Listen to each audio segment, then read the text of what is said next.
Life causes you to think more, do more, and feel more. See, the energy of life causes you to pass out of the sphere of problems into life renewed and life sustained. He that hath the Son hath life. The fact and the effect. See, the energy of life causes you to pass out of that sphere of problems into life renewed, life sustained. Be not, you got to understand it. Notice the second part of the verse. He that hath not the Son of God hath not life. Be not tricked. There is that which looks like life, but is death. Prime example, religion. Religion puts you in bonds and chains.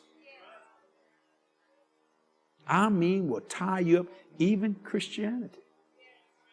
They all have their religious chains. And that is so true. And it looks like life. Tickle, vow, poverty. You nuts. That's a curse. It's a curse. But they've made it religion. Isn't that something? And God wants you to be. But if poverty was so wonderful, how come Jesus left? He's back in heaven. He ain't driving on an asphalt street. Don't shout me down. If prosperity was so bad, how come heaven is full of prosperity? Spiritually, physically, financially, that place is blessed. Because you see, Jesus made the religious people mad because he was not a religious person. He was God incarnate in the flesh. Children loved him and people loved him till the religious leaders of that day turned people against him. All the mysteries of redemption are in this verse. He that hath the Son hath life. Hath means possession. Hath means possibilities in every area. Watch this. All the mysteries of redemption are in this verse. This sonship, this life, produces a new reigning affection. You know why Alvin has never thought of backsliding? And you know why Jesse Duplantis has never thought of backsliding? We have a reigning affection. We've set our affections on things above, not on things below. So it rules and reigns in our lives. So we never think about going back. I don't look for scriptures in the Bible to appease my flesh. I'm looking for scriptures in the Bible to crucify my flesh. So it's not longer me that liveth, but Christ that liveth in me. See, this is the gospel of life. We enjoy the favors of God, and his spiritual powers are quickened in us. I enjoy the favor of God. So his spiritual powers quicken in me. It's the mark of my soul. It's God's mark on the soul of man, brother, when you see this life and this Son called Jesus living inside of you. Isn't that a blessing? All the mysteries of redemption are locked up in those two little sentences in that verse. That is amazing to me. Having the Son is not only the source of life, but it's the result of life. See, people think of Jesus only as the source of life, but never look at the results of life. Well, if you have the source of life, the results of life will be equal to the source. Jesus is not sad. By no means. He loves you. And he came that you might know his Father. Every pulse in your body must proclaim Calvary. Every drop of blood must preach Christ. I want more than a gospel of mercy. I want more than a gospel of truth. I want a gospel of life. We talk about mercy. We talk about truth. Where's the life? Where's the life? You know what makes a good marriage? Life. I mean, not sex. I'm telling you, sex don't make a great marriage. If sex is so wonderful, how come everybody's divorcing? Huh? Come on. Now, sex is a part of marriage. Don't misunderstand me. I mean, that's how we all got here. Just thought I'd tell you that. Now, don't let that word sex freak you out. That's how you got here. Somebody had sex, and here you are. Now, that's a fact. And don't let that freak you out. I don't know why people go, oh. I mean, that's how you got here. That's a fact. I don't know why people freak over that. I mean, you know, he said the three-letter word. Oh, good Lord, ladies and gentlemen. I mean, come on. You should be beyond that to start with. You're intelligent. But you see, it does not make a marriage. It's a part of a marriage, but it doesn't make a marriage. What makes a marriage is life. It's actually sharing each other's interests. I'm going to tell you what really makes a marriage. It's called affection. There's a vast difference between sex. Man, I'm getting on this thing. There's a vast difference between sex and affection. Most people want affection. Affection. See? That, I mean, my Lord, sex without affection is pornography. That's a good definition. All it is just use and abuse. There's no affection there. Care less. It's use and abuse. And even unsaved people don't want that. Isn't that amazing? See, so what makes a marriage beautiful? Life. I had someone tell me this yesterday. Me and Kathy I had a little time. I had my Christmas party the Friday night and all that kind of stuff. And so Saturday we had a day off. We were just driving around doing some things. And they said, y'all seem so happy. How long have y'all been married? Well, let me tell you something. If you see Kathy, you see me. And if you don't know us, she looks like my second wife. That's what people tell me. They either thought my first wife died, because Kathy looks 20 years younger than me. She's only 3 years younger than me. I'm 48, she's 45. I mean, but because my hair is so white and she uses what you use, man. She finds one of them little bottles. That's how you handle that stuff. See, but just find me, I don't care. But I mean, I've been on an airplane before I had my own transportation. People would say, oh, I've had students say, this is your new wife? I said, my new wife? Well, y'all look so happy like you're on a honeymoon. I said, we've been married 27 years. 27 years? I thought you had, man, I thought she looked like your daughter. I said, I made that happen. I bought that little bottle. All them fingernails, I bought all that stuff. I buy all that. That's right. Hey, whatever you want, guys, that's fine with me. I don't care. I said, I know I look like her daddy. She loves it. They say, oh, you brought your daughter with you? She goes, I said, let them see the roots of your hair. Come on. But she looks like $1 million. She really does. She's a blessing. But people think about, I divorced my first wife and I married this young, vibrant girl. No. I used to be good looking. Oh, when Kathy married me, I tell you one thing, son. She'd get out of breath just looking at me. She'd go. I had muscles, man, in them days. I did. I had them stomach muscles. You know, I had all those abdominals. Not no more. Man, I was hard as a rock. She'd tell me when we'd be on the beach, Jesse, put a t-shirt on, because you got too much muscle. I mean, I had muscle, man. I was built good. What are you laughing at, woman? She must have seen me. I don't know. Now we go to the beach. I was in Hawaii in February. She says, don't take that shirt off, Jesse. I said, yeah, I ain't taking that shirt. Because all them muscles, something happened. Look, I don't know what this is. It's here. I hate that. Look, its brother is over here. Mother-in-law's back here. Look at it. It's terrible. That's aggravating. But she don't care. You know, she said, you look better now than you did when I married you. And I said, she's going blind, Jesus. Heal her, Lord. That's not true. That's not true.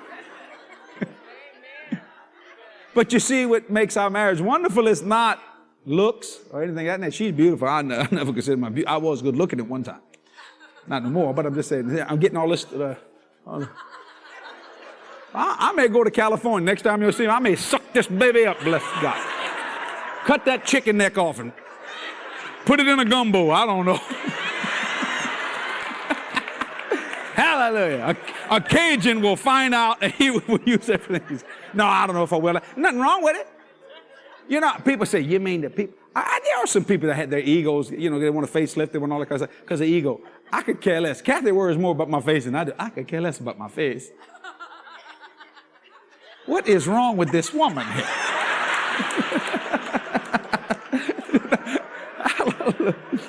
What I'm saying is, and you can get all this stuff sucked out. I heard it hurts. That's the, just go. Who wants to lose weight? Just go down there and get your Hoover vacuum cleaner.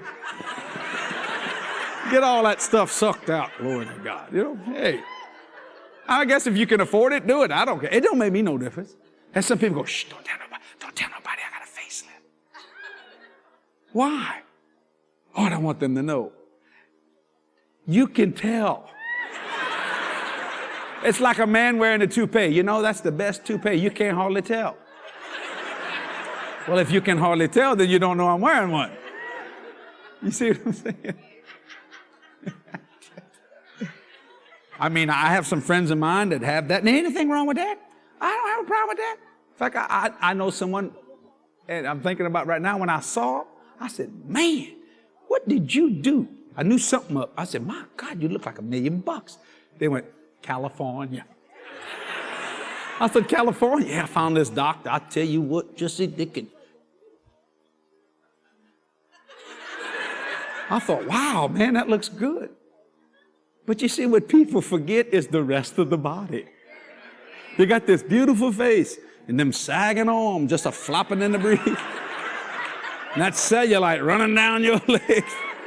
Them very close veins all over. Forgot about that part. Yep. Want that face though, look. It's okay with me, I don't care. I haven't done any cosmetic work, but if it would, I know it hurts. It's got to hurt. Man, if a physical hurts, cosmetic surgery hurts. That's all I'm going to say about that. I want more than a gospel of mercy and a gospel of truth. I want a gospel of life. I was looking at Alvin. Alvin's a little older than I am. He looked like $1 million. How old are you, Alvin? 69 years old. Get a shot of Alvin. Get a shot of Alvin. Stand up, Alvin. I want people to see you. Get it. Pan that out. Hang out. He look good, don't he? Now, have you had any surgery? He ain't had none of that. What is in that guy? Jesus. And I tell you what, you got to be one good man to stay up with that man. He's 69, and when you walk with Alvin, you don't walk like this, you walk like this. How you doing, brother Jesse? Oh, let me get that, brother Jesse. Yeah, I got that for you, but let's go. How you doing? That's Alvin. That's Alvin. Got that life in you. Woo! Got that life in that moment. Glory to God. Fast, son. He'll get out that car, you on the other side. He'll be on the other side before you got a chance to get your leg out. He's not supposed to do that. He's 69. He shouldn't be walking like that. We ought to be saying, come on, Brother Alvin, let's help you there. Okay there, bless there. See, but he believes in 100-fold healing. What's 100-fold healing? Well, what's 30-fold healing? Well, 100-fold healing is everything's healed. If you got a 30-fold healing, you got one leg that's perfect, and the other one you got to carry with your hand. I want the 100-fold. I tell you, it's amazing. In fact, Kathy says, that Alvin man, he has such life. I said, he has so much Jesus in him, see. He has the fact, and he's living the effect. It's called the gospel of life. You got to understand, you will never get to your promised land unless you worship God in your wilderness. There are wilderness times, ladies and gentlemen. There are, but bless God, you can still be the man. Say, though I walk through the valley of the shadow of death, I fear no evil. Why? Because you own the valley. See, what you touch, you can possess. It's all up to your faith to receive what God's already given you. So I tell people, I don't put people down in this. Listen, man, love yourself. God don't think much of a person that don't think much of themselves. Religion has put such insecurity in people. God created you. And bless God, if somebody gets in your face because they don't like the way you comb your hair or if they think you're overweight, that's none of their stinking business. To start with. That's your business. You know what I'm saying? But you know, everybody wants to look like Cheryl Teagues. They try to get the world to look like the models and whatever, you know. That ain't normal. Now, I'm not saying she's abnormal. No, I'm not saying that at all. I'm saying that's her. God blessed her with some great genetics. They starve a lot and work hard. You see? But I mean, you know, it's amazing, but the world has pushed that so much into an individual that you take a little fat boy or a little fat girl. I'm talking about a child now. I'm talking 2 years old, 3 years old. Put them in a nursery, and other children their age will make fun of them because they're fat. And immediately begin to shun them. See how terrible that is? That's ridiculous. But yet we constantly, and we do that, stand to your feet, stand to your feet. We do that constantly when they give in commercials. Like if you don't buy their product, then you're not really the person you could be because you're not wearing what they have. And that's just really ridiculous and silly. With me, I love everybody. I don't care what color you are. I don't care if you're fat, skinny, brown, black, yellow, purple, blue. You can dye your hair red. You can dye your hair white. You can dye your hair black, brown. I don't care. I'm just glad you got some. And if you're bald, bless God, paint your head. It doesn't make no difference to me. You can wax that baby. Just wax it. I don't care. I mean, today, bald is in, son. I mean, the greatest sports figures in the world shave their head. They all got hair.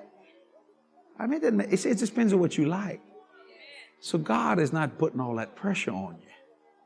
Now, I believe you need to be healthy. Now, if your weight's causing you health problems, then you need to lose weight. Now, if you don't want to lose weight, then, and that's the direct cause of your health problems, then don't ask God to heal you. Because He told you your source. Get rid of that, get rid of this. But bless God, if you can weigh 400 pounds and live to 95, why would you want to eat celery and broccoli? And if you don't care, it doesn't make any difference. Because I don't care. I mean, I'm not going to dislike you because of your height or your size or your financial stability. Do you understand what I'm saying? Yeah. I'll say this in close. I had you stand. This is called the gospel of life. Now, Al, I have been criticized royally for what I'm about ready to say. I mean, I've had people eat my lunch over what is that? I always have sinner friends. I always will. I make sure. Now, my problem with my sinner friends is they get saved, so I got to go get some more. But I always have a sinner friend. Why? Why? Jesus was a friend of sinners. And brother, I just made a friend the other day. This guy is a cussing machine. He's a Shriner. And you know, he said, he likes me. He said, Reverend, I tell you what, that blankety blank building over there, they ought to blankety blank sweep that blankety blank hall, because that hall ought to be blankety blank swept. You understand that? Blankety think. Oh, Reverend, I'm sorry. I hope I'm not offending you. I said, no, you ain't offending me. He just looked at me and said, boy, I'll tell you one thing. He said, you know, the other day I went to the store and that blankety blank woman, I mean, this guy cussed like a machine. I was looking at it. Do you like that? No, I don't like that. That's not the issue. But he needs Jesus. I have him. I have Jesus. He needs life, because what's been around him all those years is darkness. He said, man, I went to your service the other day there, Reverend. Boy, and he said, you believe in that healing stuff, don't you? He said, man, my blankety blank body ain't feeling good. Would you lay your hands on me? I said, sure, Mike, I'll lay my hands on you. Lord asked to touch him, minister to him. Then I thought, he said, that was one blankety good prayer. I just said, that's all right. That's all right. It's been a while now. Now he's pulling me to the side and say, Reverend, tell me some more about this Jesus. I said to myself, well, I'm going to have to get me another friend. He's coming. Now, I've been criticized. I went on a hunting trip with 12 of the biggest sinners you ever saw in your life in the Colorado mountains years ago. I mean, they criticized me. I said, is there a Christian on the hunt? But just we'll get a Christian hunt together. I said, I ain't going. I don't want to go. I want to go with the biggest sinners you got. He said, son, we got a crew that comes every year. He boss. I said, that's the one I want. Oh, Reverend, you don't understand. They're going to talk about women. They're going to drink booze. I mean, they're going to, it's going to be bad. Dirty jokes from the minute you get there. I said, that's exactly where I want to go. He said, well, we're not going to tell them you're a preacher. I said, no, tell them there's a preacher going on. And sure enough, they did. And all of them said, well, I'll tell you one blankety blank thing. Ain't going to stop our blankety blank having fun. We don't care if that blankety blank preacher's coming. We're going to blank whatever we want to blank. Exact words. So I got that, looked at me, and I met everybody. And they said, this is Reverend Jesse Blank. And they said, now, Reverend, let me just tell you this, one blankety blank thing. We're going to blankety blank talk the way we want to blank, you understand? We're going to talk about women. We're going to talk about this. We're going to talk about all this stuff. We're going to cuss when we want to. We're going to drink booze. In fact, I got 2 quarts of Jack Daniels. If you know we're going up the mountain. If you want to drink some, we ain't going to tell nobody. This other guy said, man, that old blankety blank Jack Daniels, no good. You got to get some of this blankety blank Royal Crown. Now, this is really blankety good stuff. I said, guys, y'all can talk as much as you want, cuss as much as you want. I couldn't care less. They just looked. I said, if you want a flat cuss from the minute you start to the minute you stop. It don't make no difference to me. I said, you can talk about all your sexual exploits. Most of them are lies anyway. You know it's the truth. And they all laugh when I said that. I said, you're all lying anyway. I said, but you can say whatever you want to say. It doesn't make it. I said, in fact, don't let me disturb your lifestyle ever. I said, but let me just say this. Since you can cuss when you want, talk when you want, if I want to praise God when I want, if I want to shout when I want, I said, I guess that'll be all right. Blankety blank ride with us. I said, well, praise God, that's what we'll do. Sure enough, we started that first day hunt, son. I want to tell you something. There'd be a cuss, and I'd go, woo! And they go, blankety blank, Reverend.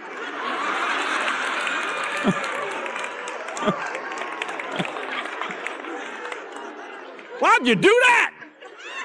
Why'd you blankety blank it so loud? I said, whoa, Jesus in my life. I was the first one to get an elk. Wait.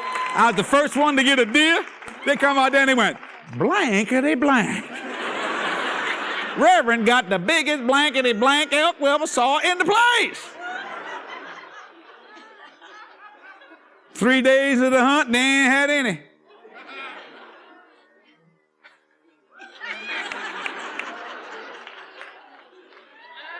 I'd come out there and I go, oh, Jesus, thank you, Lord. I'd get up in the morning, wake him up. I go, oh, Lord, Jesse's up. Hello, Jesus. And some of them would come out the tent. What the blankety he looking for? True story. I'm not adding anything to it. I just sat there and smiled. See, because the God in me is greater than the devil that's in them. God in me. God in me. About that third day, son. Hey, Rev, can you talk to the good Lord? Help us out here on this hunt. I said, well, he'd have been here, but every time he tries to come, y'all just shut him out with all them blankety blank words y'all say. I didn't say that, just, I said, man, change your conversation a little bit. He might come down here and say so. Think so? I said, well, got my elk, didn't I?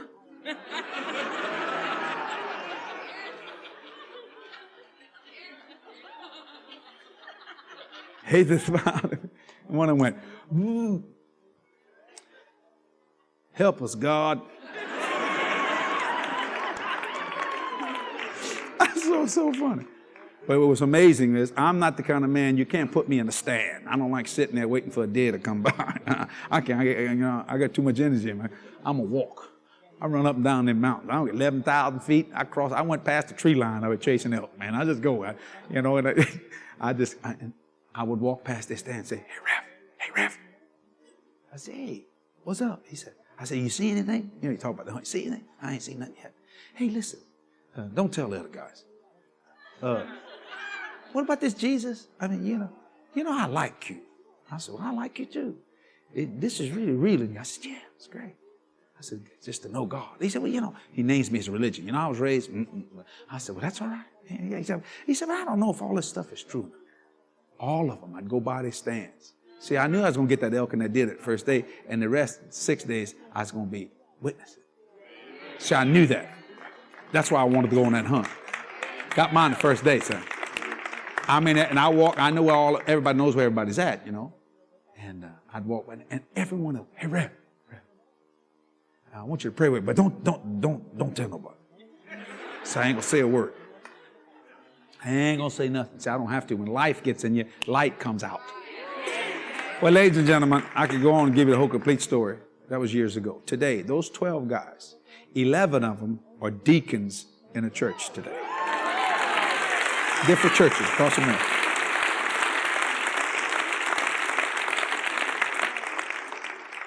And the other one's a preacher.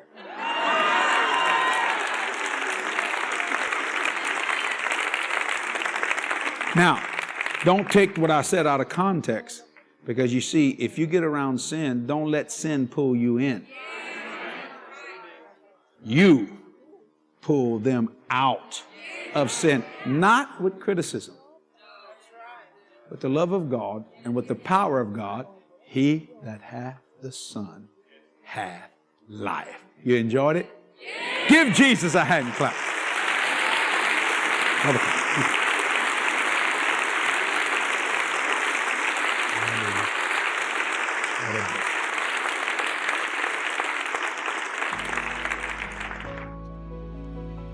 Thanks for listening to this powerful message by Jesse Duplantis. Remember to hit like, subscribe, and the notification bell in order to be up to date with all things Jesse Duplantis Ministries. For more information, visit our website at jdm.org.